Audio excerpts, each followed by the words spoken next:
शनिवार को देश में कई राजनीतिक मीटिंग्स और चर्चाएं हुई, जैसे पंजाब में सिद्धू और अमरिंदर की शीर्ष कांग्रेस नेताओं से मीटिंग, या कर्नाटक के मुख्यमंत्री येदियुरप्पा की जेपी नड्डा और अमित शाह से मीटिंग। लेकिन सबसे रहस्यमयी और रोचक मीटिंग रही एनसीपी चीफ शरद पवार और प्रधानमंत्री नरेंद्र मोदी की बंद कमरे में करीबन 1 घंटे की मुलाकात। तो चलिए एक नजर इसी पर डालते हैं।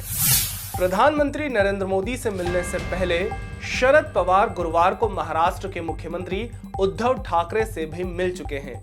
एनसीपी ने इस बैठक को लेकर कहा कि दोनों नेताओं के बीच नवगठित सहकारिता विभाग, महाराष्ट्र और देश में कोरोना की रफ्तार और बैंकिंग सुधार को लेकर चर्चा हुई थी। हालांकि राजनीतिक जानकारों की माने तो संसद में आने वाले सत्र में मराठा आरक्षण के मुद्दे को उठाने से पहले एनसीपी से मोदी के सामने रखना चाह रही थी, ताकि केंद्र इस बारे में कोई बड़ा कदम उठा सके। सूत्रों की माने तो कांग्रेस के प्रदेशाध्यक्ष नाना पटोले ने जिस तरह की टिप्पणी एनसीपी चीफ शरद पवार, अजित पवार और उद्धव ठाकरे को लेकर की थी, पवार उससे भी नाराज हैं और कांग्रेस को कड़ा संदेश देना चाह रहे हैं। हाल ही में कांग्रेस के प्रदेश अध्यक्ष नाना पटोले ने एनसीपी के चीफ शरद पवार को महाविकास अघाड़ी सरकार का रिमोट कंट्रोल कहा था।